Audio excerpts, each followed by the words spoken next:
BJP आज UP विधानसभा चुनाव के लिए प्रत्याशियों की पहली लिस्ट जारी कर सकती है। इसमें 93 प्रत्याशियों के नाम होने की संभावना है।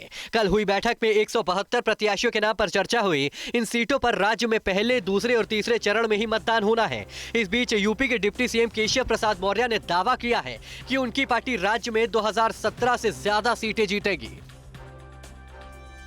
यूपी में समाजवादी पार्टी और राष्ट्रीय लोकदल गठबंधन ने 29 प्रत्याशियों की पहली सूची जारी की है। इसके तहत 19 सीटें राष्ट्रीय लोकदल को, जबकि एसपी के हिस्से में 10 सीटें आई हैं। गठबंधन ने इस सूची में 9 सीटों पर यानी 29% मुस्लिम उम्मीदवार उतारे हैं। इनके अलावा गुर्जर, सैनी समुदाय को भी तवज्जो मिली है, जबकि केवल एक महिला को टिकट दिया गया है।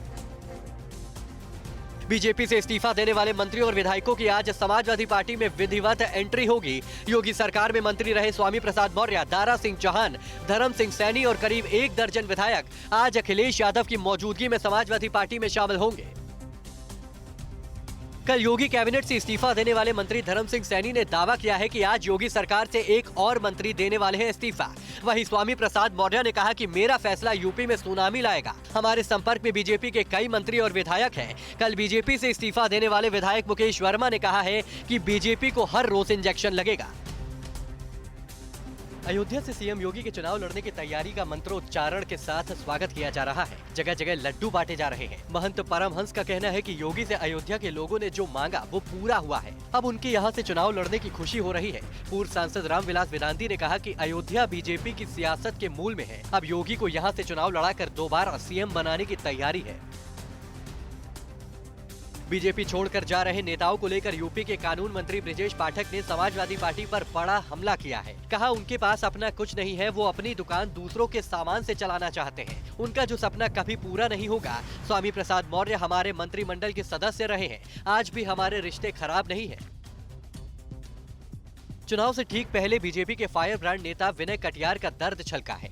TV9 भारतवर्ष से खास बातचीत में कहा कि पार्टी में पुराने नेताओं की उपेक्षा हुई है, उनमें कुंठा है और पार्टी को इसका नुकसान होगा। बीजेपी से इस्तीफों की झड़ी पर कहा कि ऐसा मान लिया गया है कि दल बदलू नेता ही पार्टी को विजय दिला देंगे। इससे आज ये नौबत आई है। यूपी विधानसभा चुनाव के पहले चरण के लिए अधिसूचना आज जारी होगी और साथ ही 11 जिलों की 58 विधानसभा सीटों के लिए नामांकन दाखिल करने के लिए सिलसिला भी शुरू हो जाएगा। नामांकन दाखिल करने की लास्ट डेट 21 जनवरी है। नामांकन पत्रों की जांच 24 जनवरी को होगी, जबकि 27 जनवरी तक नाम वापस लिए जा सकेंगे। मतदान 10 फरवरी को होगा। उत्तराखंड विधानसभा चुनाव के लिए उम्मीदवारों के चयन की बीजेपी देहरादून में आज और कल मंथन कर सकती है। पार्टी के उत्तराखंड कोर ग्रुप के राष्ट्रीय नेताओं की बैठक 16 जनवरी को दिल्ली में होनी है, जहां उम्मीदवारों के नाम पर अंतिम मुहर लगेगी। कोरोना धर्म नहीं देखता, जात नहीं देखता, अमीर गरीब ऊंच नीच नहीं देखता। कोरोना सिर्फ मौका देखता है, लेकिन आप उसे मौका मत दीजिए। बस इतना कीजिए, जब कभी दफ्तर से, बाजार से घर लौटिए तो इतना ख्याल जरूर रखिए, कहीं आपके साथ कोरोना आपके घर तो नहीं जा रहा। भूलिए मत, कोरोना अभी जिंदा है।